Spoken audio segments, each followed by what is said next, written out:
In 2006, a painting that looks like chaos sold for $140 million, making it the most expensive artwork ever sold at that time. No brushes, no easel, just paint dripped, poured, and flung onto a canvas lying on the floor. I'm Oleg G from Art Explained, simply and quickly. And today we're diving into Jackson Pollock's revolutionary Number 5, 1948. A work that proved abstract art could capture the raw energy of human consciousness itself, while fundamentally changing what painting could be. To most people, this looks like an accident. Layers of yellow, white, brown, and black paint create a web of lines so complex your eye can't follow any single strand. But what Pollock achieved here wasn't random. It was a breakthrough in accessing the unconscious mind through physical action, creating what critics called action painting that would influence art for generations. Before we dive deeper into Number, let me remind you of the tools we discussed in our recent video on reading abstract art. Remember the movement method. How would your body respond to this painting? The energy method.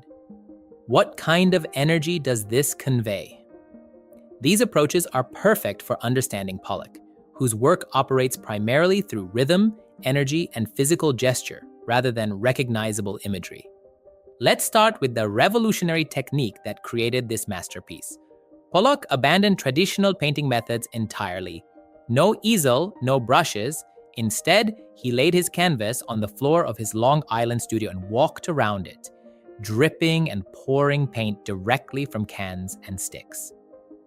This wasn't just a new technique, it was a new relationship between artist and artwork. Watch how he moved. There are films of Pollock painting that show him in an almost dance-like state, his entire body involved in the creative process. He's not just making marks, he's choreographing energy. Every gesture leaves a trace, creating a direct record of his movement, his rhythm, his physical presence. The painting becomes a performance frozen in time. Number 5, 1948 measures 8 by 4 feet. Large enough that Pollock had to move his entire body to reach all areas. This scale isn't accidental. The size forces the artist into physical engagement and creates an enveloping experience for viewers. If you're finding this video helpful so far, I'd really appreciate a like. It helps YouTube show my content to more art lovers like you. I put a lot of time and care into these tutorials, and your support makes a big difference. Thanks so much. Standing before it, you don't just look at the painting, you're surrounded by its energy. The layering is crucial to understanding this work. Pollock built up Number 5 through multiple sessions, each layer of drip paint creating new relationships with what came before.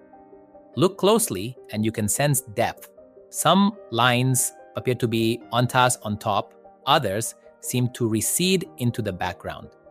This creates a space that's neither flat nor traditionally three-dimensional, but something entirely new. The colors aren't random either. Yellow dominates, creating warmth and energy. White lines dance across the surface, adding light and movement. Brown and black provide weight and grounding. These color relationships work on you psychologically. Remember from our abstract art video how colors interact to create emotional responses.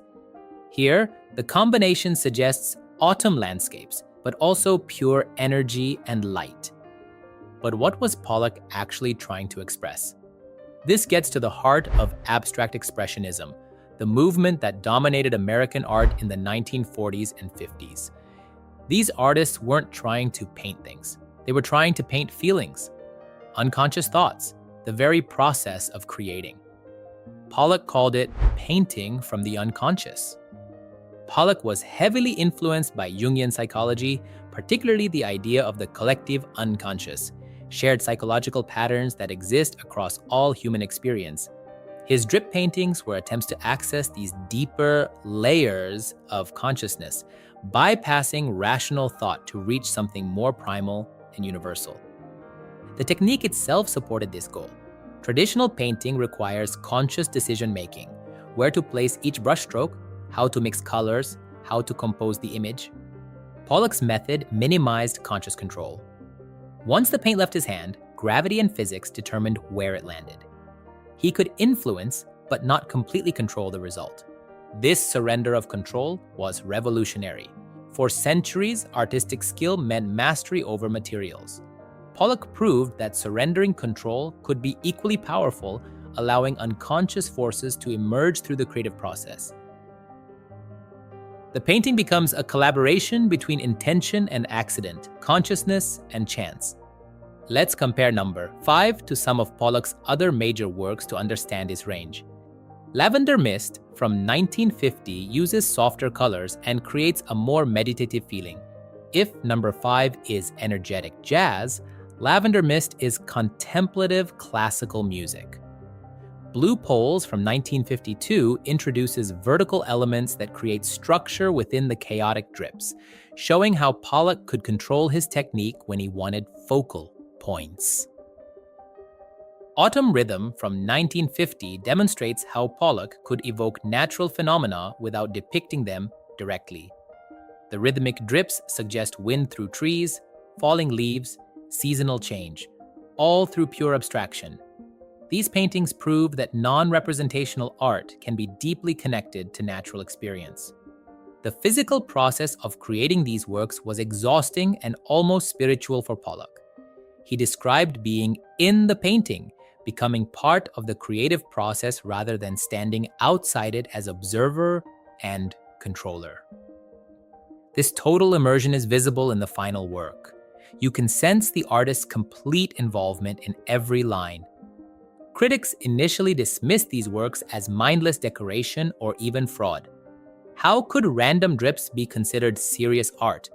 But deeper analysis revealed incredible sophistication.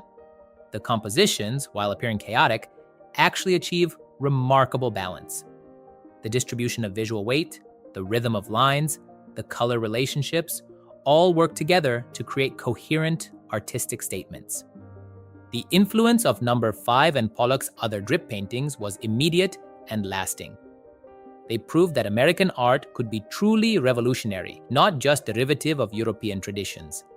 They inspired generations of artists to explore process, chance, and physical engagement with materials. They helped establish New York as the center of the international art world. But what does number 5 actually mean? This is where our abstract art viewing methods become essential. Using the weather method, this might be a summer thunderstorm. Intense, energetic, overwhelming, but ultimately cleansing. Using the music method, it could be bebop jazz, complex, improvisational, requiring your full attention to appreciate its intricate rhythms. The title itself, Number 5, 1948, was deliberately neutral. Pollock wanted viewers to approach the work without preconceptions, to experience it directly rather than through literary or symbolic associations. This numbering system emphasized that these were pure paintings, not illustrations of external subjects. The record price paid for this work in 2006 reflected recognition of its historical importance. Number 5 represents a pivotal moment when American art achieved true independence from European influence, and when painting expanded to include new forms of expression previously considered impossible. Standing before this work, or even viewing high-quality reproductions, you can feel the energy Pollock channeled into it. The painting vibrates with movement and life. It's like looking at a visual recording of pure, creative energy, a direct transmission from the artist's unconscious mind to yours. Contemporary artists continue to wrestle with Pollock's legacy. Some explore similar process-based approaches, others react against his influence, but few can ignore the questions he raised about control, intention, and the role of the unconscious in creativity. Number 5, 1948, ultimately asks us to reconsider what art can be and do. It's not depicting the world, it's creating a new world of pure visual experience. It doesn't tell stories, it embodies energy and feeling directly. It doesn't please the eye, it challenges perception itself. If you're fascinated by art that pushes boundaries and redefines what's possible, hit that subscribe button right now and join our community of art explorers. Every week on Art Explained Simply and Quickly, we examine works that changed how we understand art's potential.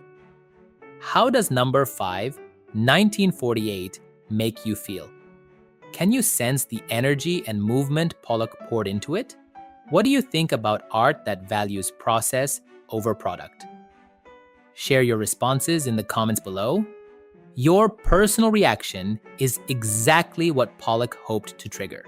If this video helped you appreciate the revolutionary nature of Pollock's achievement, give it a thumbs up. It helps more people discover these incredible stories of artistic innovation. See you in the next exploration.